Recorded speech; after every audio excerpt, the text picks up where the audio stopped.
Is it better to ask for shoes or beg for flip-flops?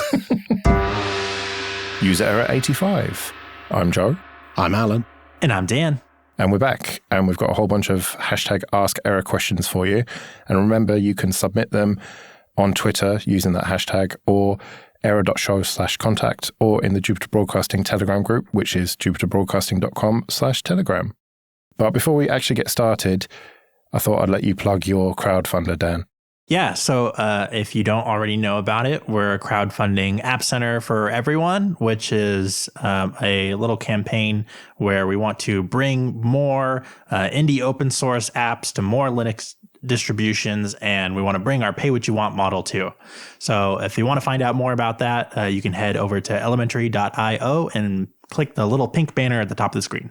Well, you've already been funded 100% plus, so nobody actually do that. But even though we've already been funded 100%, anything over that is stuff we're going to be able to use to hire contractors and continue to make App Center and Elementary OS better. You're not going to spend it on hookers and blow? No, we're going to use it on contractors. Right, that's what they call them. You're not going to spend it on fancy coffee and scales that can tell you how much fat you've got in your feet or whatever. I do that on my own time. Fat feet. I don't know. Anyway, moving on. Let's do the first question then.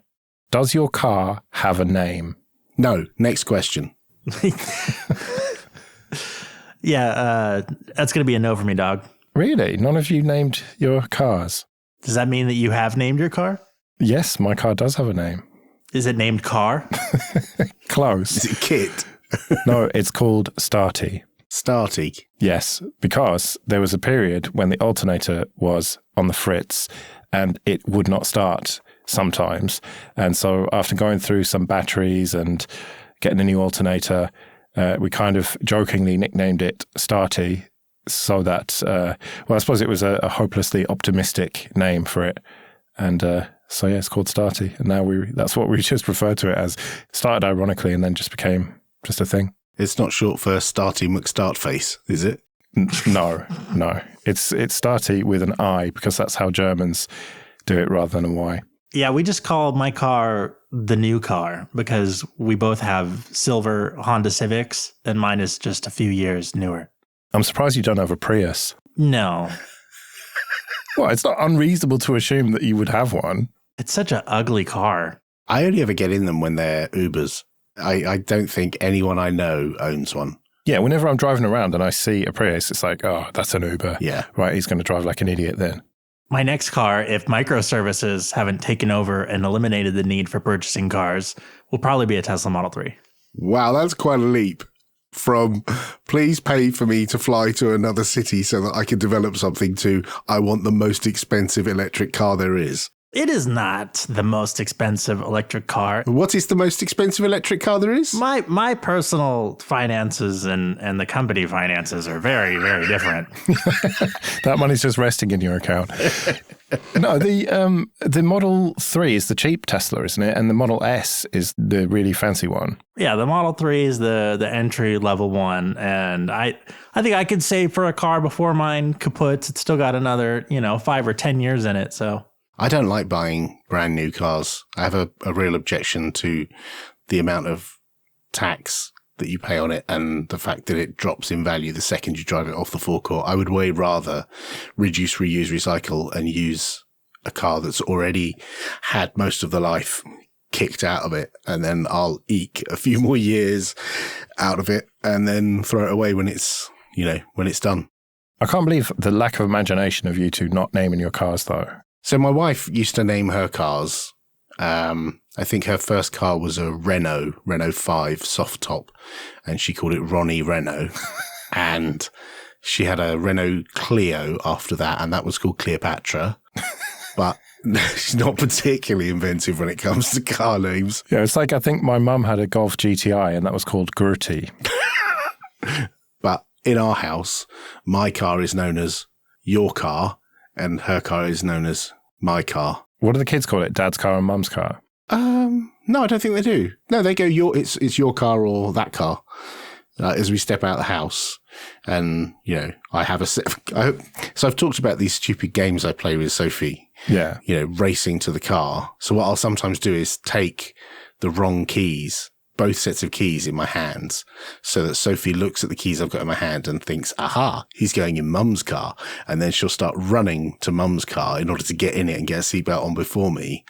But then I'll trick her and I'll throw the keys on the floor in the house, shut the door, and then run to my car and get in my car, and I'll be first. I think you should name them. I think that it would just make life easier. Well, they have got names. They're called My Car and Your Car. That's their names. Right, so you lied then. They do have a name. Okay. I don't think I've ever been attached to a car enough to consider naming it. That just seems odd to me. It is, yeah. I don't know if I've named any inanimate object that I've ever owned. It seems like a foreign practice to me. Oh, well, all my guitars have names. My guitar is called the Epiphone. Oh, well, the one that I'm looking at right now is called Redzo. And then I had one that I'm trying to sell that my wife called Green Fucker. And they're generally quite descriptive names. Hang on. Surely this is just, I don't know what its actual name is, so I'm going to make up a name. Just like, when I was a kid at college and we'd make up names for people, Big Nose Baldy and, stuff like that. It's just when you don't know the name, you make up a name. But I know the names of my cars, and yet I still choose not to make up extra names for my cars. Well, I think you're just boring. Maybe. But I'm not wasting brain cells thinking up names for cars, am I? Maybe I'll give my car a name and then purposely not use it to assert dominance. I think I'll give mine a name, and it will be Audi A6. There you go. That's going to be its name from now on. How do I convince my employer to adopt open source software? This was someone who works in InfoSec specifically, but I've kind of made it more general. Most organizations tend not to use much open source software, at least on the kind of client side. So is it even possible to convince your employer to adopt open source software? I think the approach is wrong. I think you don't convince your employer to use open source software. You convince your employer to use the best tool for the job. And sometimes that happens to be open source, and sometimes it isn't.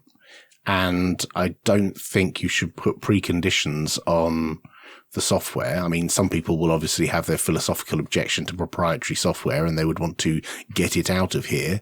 But I think it should just be part of the evaluation process, just like price and availability and support and maintenance and security updates and all the kind of things that you think about when you're evaluating a piece of software.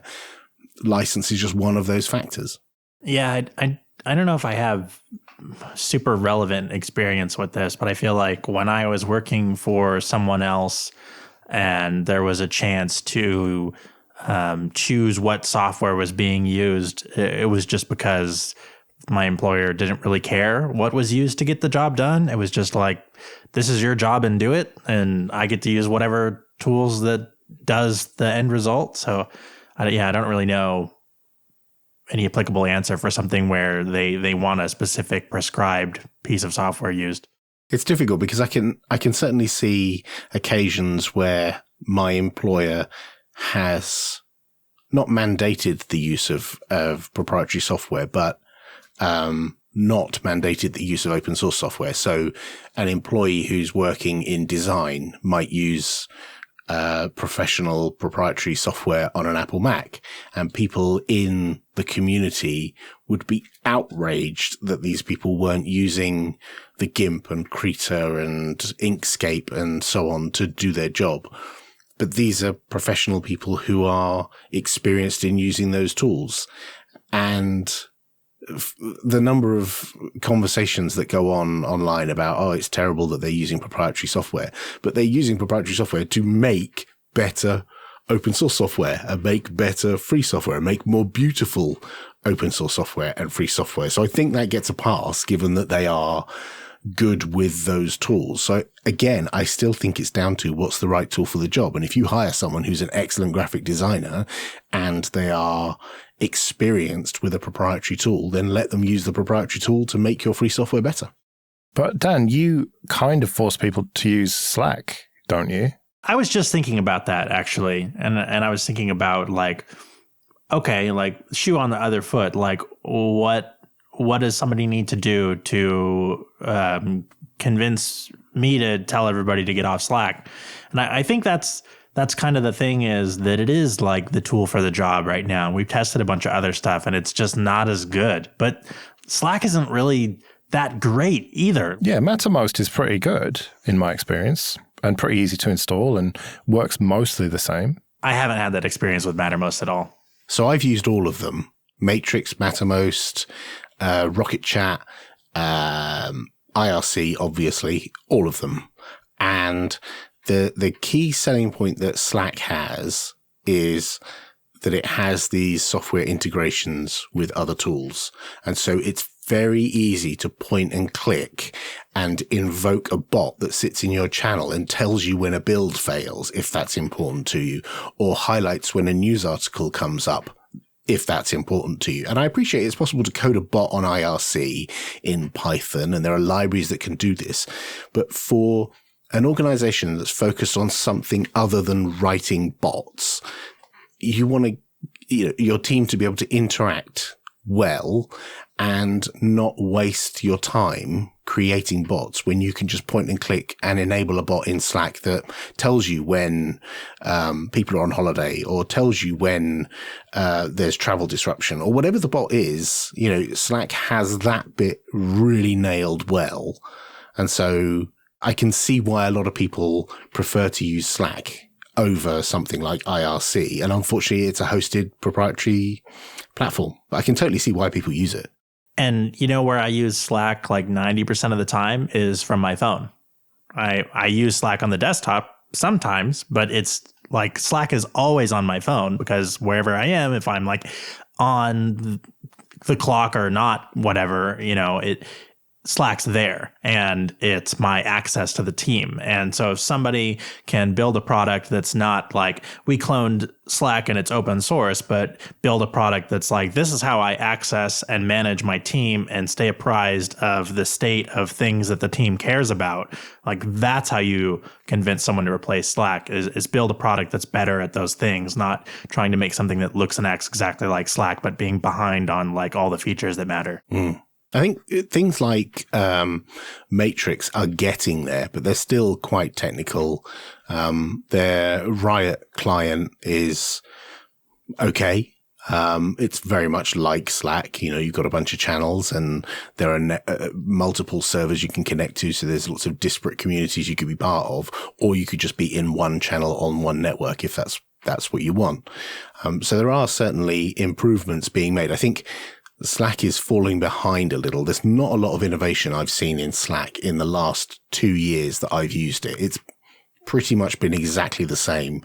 They've made the desktop client a bit lighter, but I've not seen anything in Slack that would make me say this is improving faster than the free software alternatives. Unlike Mac OS and Windows, where they have new features being developed all the time and new APIs and new tools that are being created.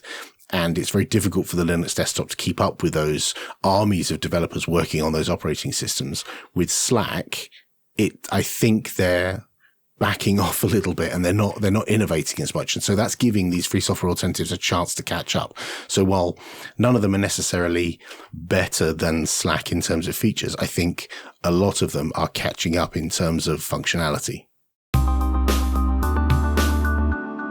Is it better to ask permission or beg forgiveness? Morally or practically? Practically.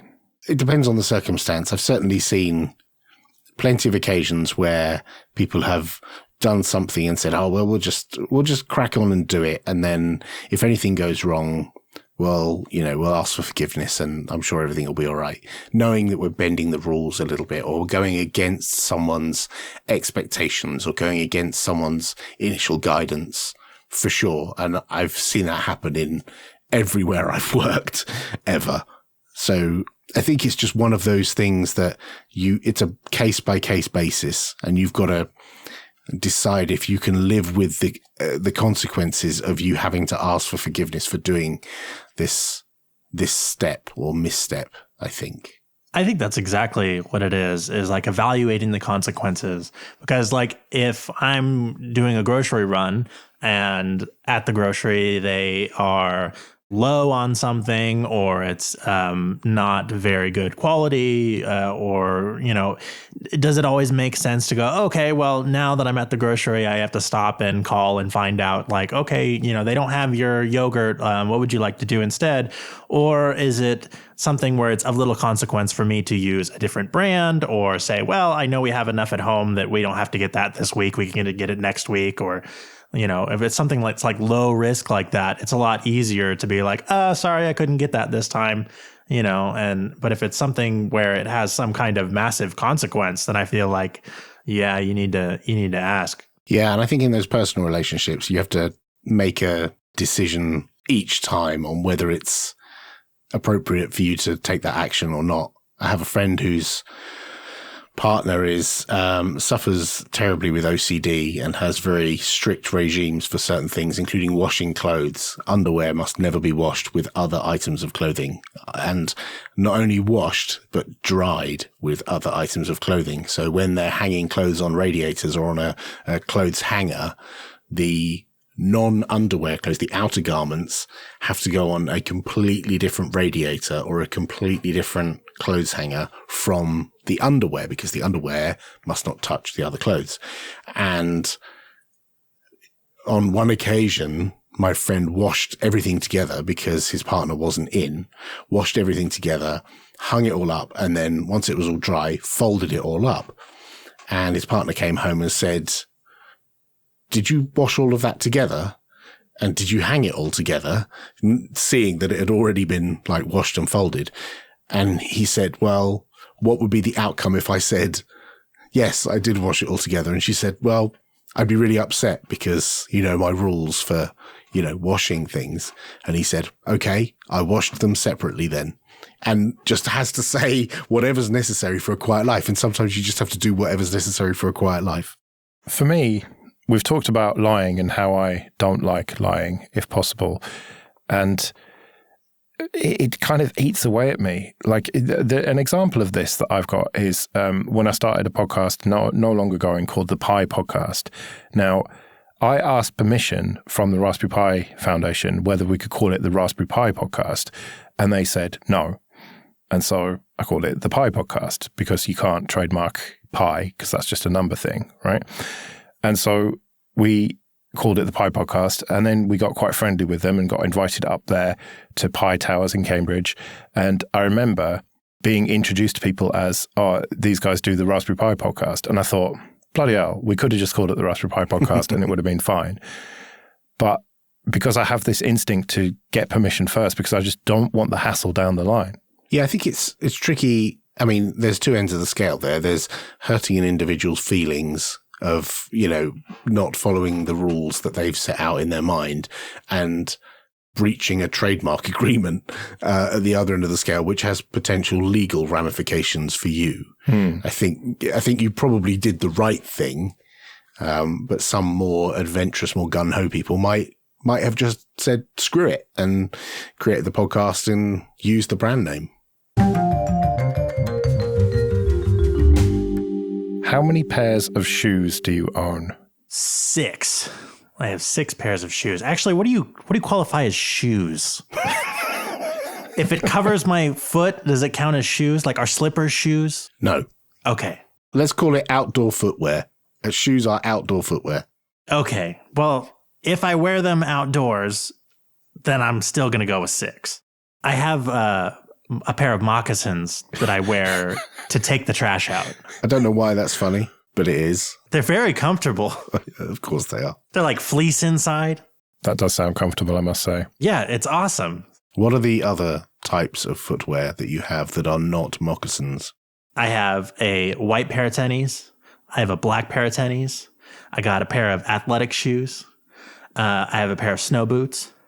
And I have a pair of thong sandals, as you would call them, but we call them chanclas. We definitely don't call them thong sandals. We call them flip-flops. Well, whatever you want to call them. And I think there's a phrase that I learned this last year, which is sliders. What? No, you eat sliders. Yeah, I know. They're the things you wear by the pool, which have a bridge that goes over the bridge of your foot, and all of your toes are exposed at the end, and there's no heel. Those apparently are called sliders. Oh. No, those are still chanclas. Called what? Chanclas. You throw them at people. Cha! Oh, those. Yes. Your mom doesn't want you to do some shit. What about you, Joe? How many pairs of shoes do you own? 1, 2, 3, 4 or 5, let's say. I've got my trainers that have got paint on them that I wear most of the time. Then I've got my good trainers, which if we were going to the pub or whatever, I'd wear. And then I've got my smart black shoes, which I go to weddings and funerals in. And I've got some kind of heavy-duty boots for when it's snowing and whatnot. Oh, shit. I left off a pair of shoes. Oh, yeah? I forgot about a pair of brown leather shoes. You got to have like a pair of nice shoes to go with the suit or something, you know? Dress shoes, yeah. Well, my mate took the piss out of me because mine looked like school shoes, apparently.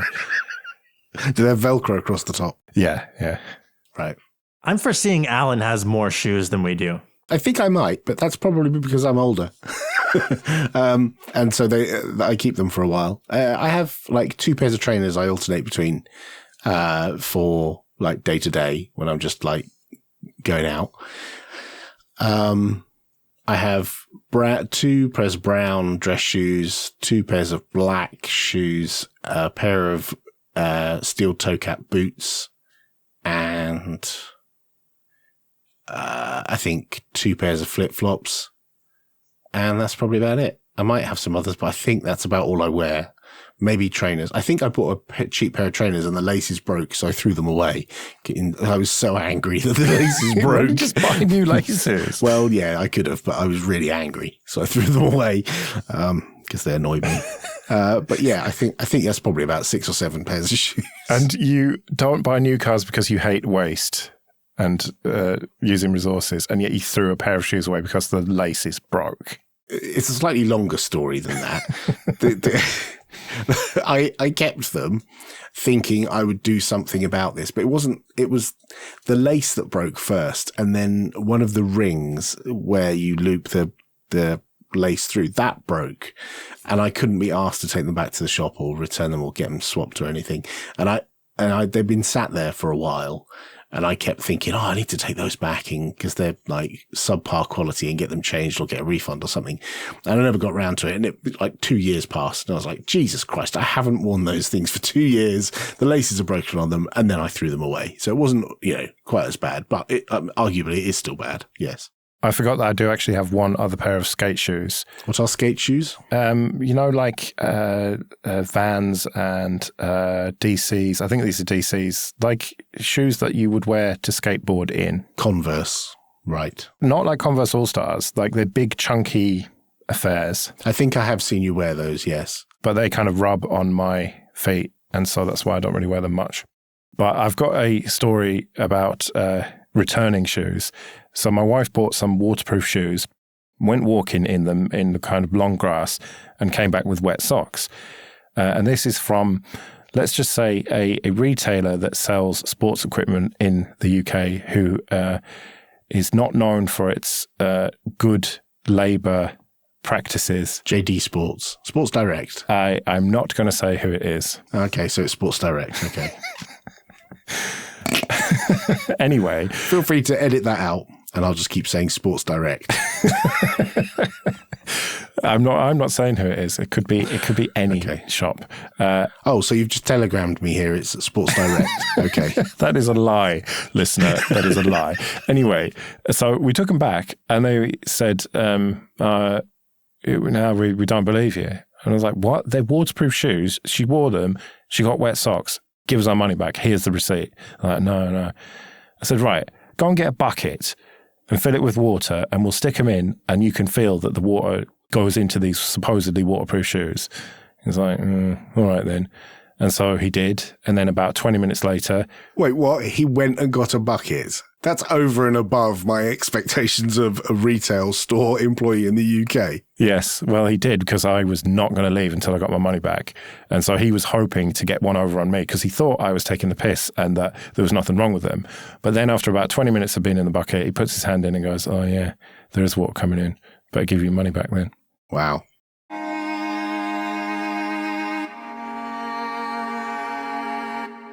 If you were to learn a foreign language, which one would it be and why? And this can be any language from any time in human history.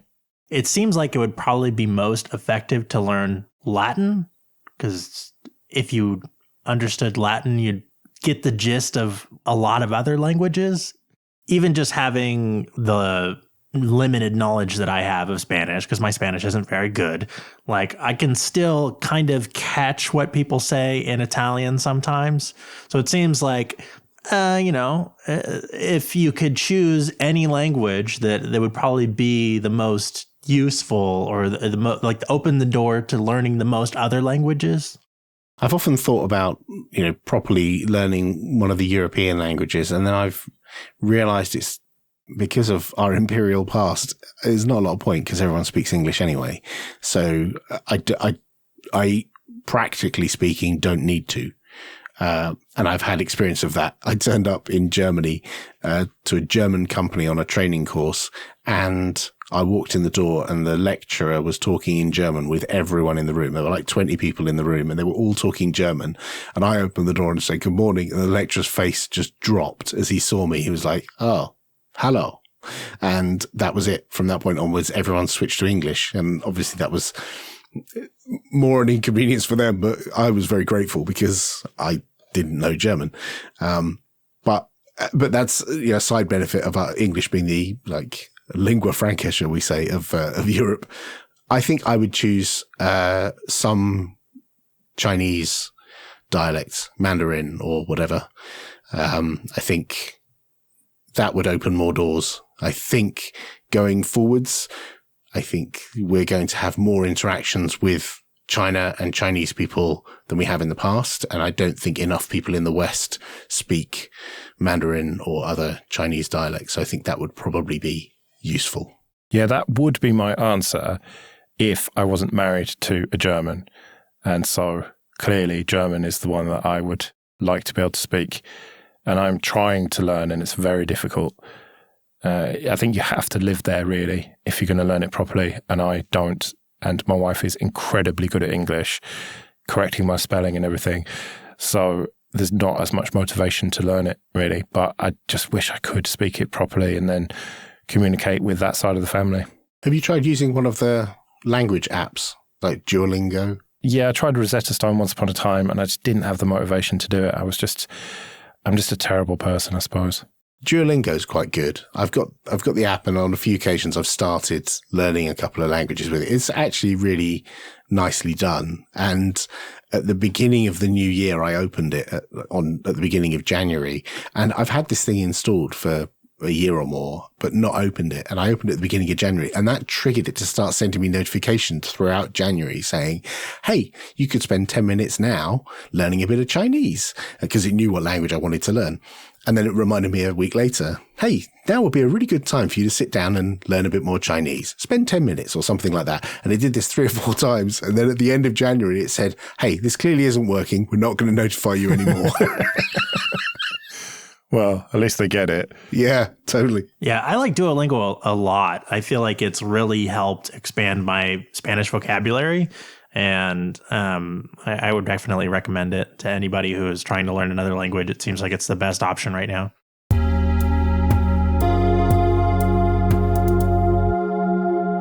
What innovation should have changed the world but didn't? SodaStream. The SodaStream. So you should make your own fizzy pop at home. Yeah. It should have made buying fizzy drinks in supermarkets obsolete. It should be, you should just, everyone should get a delivery of syrup, and you've already got a tap with water, and maybe there should be mainline CO2 going into people's houses by now, but it never took off. It should have done. And then we wouldn't be buying cans of Coke and have all that aluminium wasted on cans of drink. We could all just reuse one glass bottle with a on the button on the top of the soda stream and have our fizzy drinks of whatever taste we desire. Yeah, it would have changed the world because we wouldn't have all that plastic mountain or whatever in the sea from all the bottles. Yep, yeah, totally. Wow. So, Alan, do you have like a local brewery or anything that you can go and... Dude, I live in the UK. There are tons of breweries. Okay, well, there's tons of pubs, but, brewery and pubs, different thing, right? Like, yeah, sure. But do you have a place where you can go and fill up like a giant canteen of beer and bring it home? That's really not a thing that we do here. Do you think that you could go to one of those breweries and organise a piss up? No, it's just not. You go to the pub in order to have drinks. But I was chatting to a colleague of mine who has a thing in the boot of her car. And when they go out, they might have a beer and then ask the guy behind the bar to fill it up. And then they take it home. And this is an alien concept to me. That's not a thing we do in the UK at all, no. Yeah, there's a few places in town where you can go, and for like the price of a single pint, they'll give you like 1.5 liters of beer or something, and you can just take it to go. Wow. Yeah, it's crazy. It's like crazy affordable. That's about 3 pints. Well, not quite 3 pints for the Americans that aren't hip like you, Dan. It's funny how you're all metric with your degrees and liters. I try. I'm doing my part. That's my innovation, the fucking metric system. Come on, America. Get with it. Well, the metric system has changed the world apart from America. We are the world. China might disagree with that. Yes, they may well do.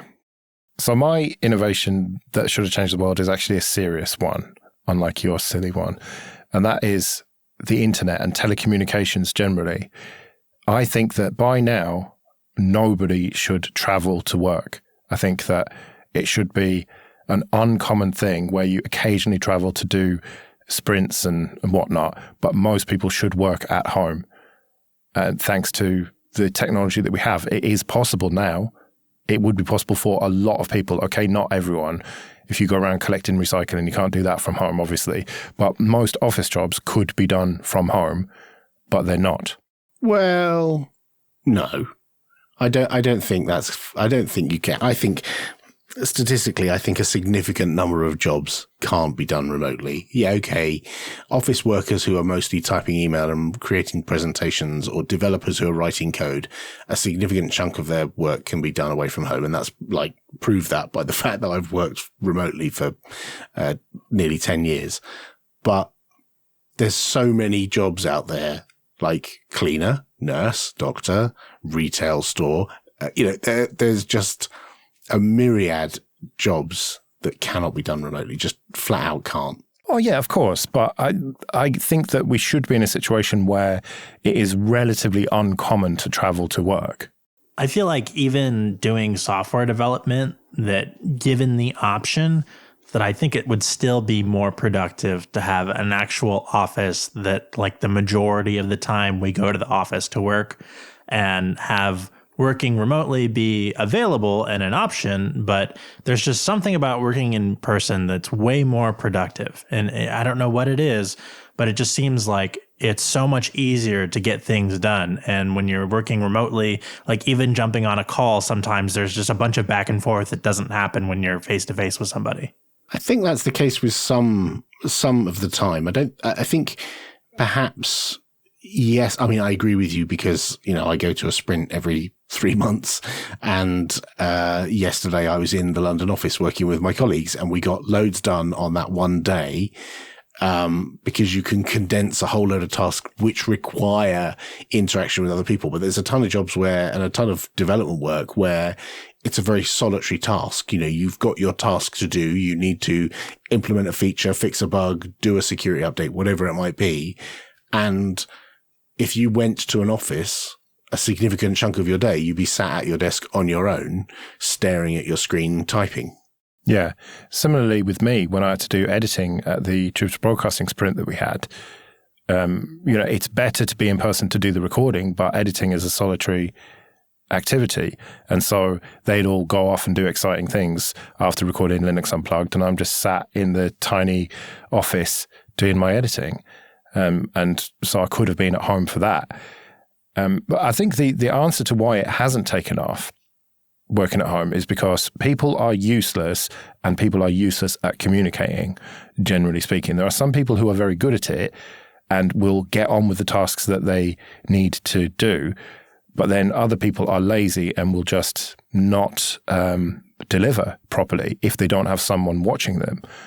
And I think that is the difference between people who can successfully work remotely, like you, Alan, and people who try it and just end up getting sacked because they don't deliver on what they're supposed to do. Because if you're in an office, you feel like you're being watched, whereas at home you just goof off and just watch YouTube and TV or whatever. Yeah, I think there's certainly some people for whom working at home is not suitable. I don't think they'd necessarily, slack off and then get sacked. I think what's worse is that they aren't a functioning member of the team and they don't deliver on what the expectations of their role is. And so what's worse is that the company doesn't succeed because of them slacking off. And I've certainly seen that. I've certainly seen people who, are giving tasks to do and you check in with them a week later and nothing has moved. And it's like, what the hell have you been doing for a week?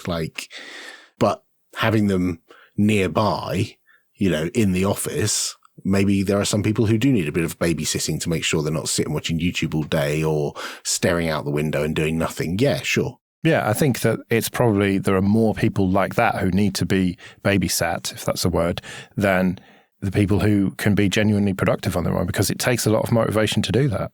I think for me, I know that personally working from home, that it's easier to become distracted or get off task because there's so many other things that are available to you. And something that I constantly hear from people who work from home is one of the most effective things that you need to do is set up a designated working area in your house and use that only for work, because it's hard to make that mental break between I'm at home and I'm relaxing and I'm at work and I'm working. And if it's in the same physical space, that it can be difficult. And I don't know if it necessarily means that someone needs to be babied, or I feel like that's all a little bit derogatory, but it's difficult mentally to be in the same headspace as when you are physically putting on a different set of clothes and stepping outside of your home and going to a different location. Like there's a whole mental dance that happens that converts you into a completely different person almost. Or you go and get in the car and drive to a coffee shop and buy yourself a coffee and then drive home, and you are now at work. And so you've done the commute, you've gone and got your coffee, and I realize the mental space is not quite the same, but I agree with you. You do need a space. I have a room in the house, which is where I work, and I go in that room and I shut the door. And while I'm in that room and the door is shut, I'm working. But equally, sometimes on the weekend, I'm in that room. And so it's not really a 100% workspace, because I might sit and play games in there as well, because it happens that the computers are in there. So it is a difficult thing to manage, and I appreciate that some people don't manage it. Yeah, I think everybody that's successful at working from home has their thing that they do to make those separations. And it's like a whole other skill set and kind of mental overhead just to maintain the motivation and productivity by yourself in your relaxing environment. So I think that that's a big part of it too, is that it is extra work almost to work from home. The best part, of course, of working from home is I've got ready access to my soda stream, so I can have fizzy drinks at any time.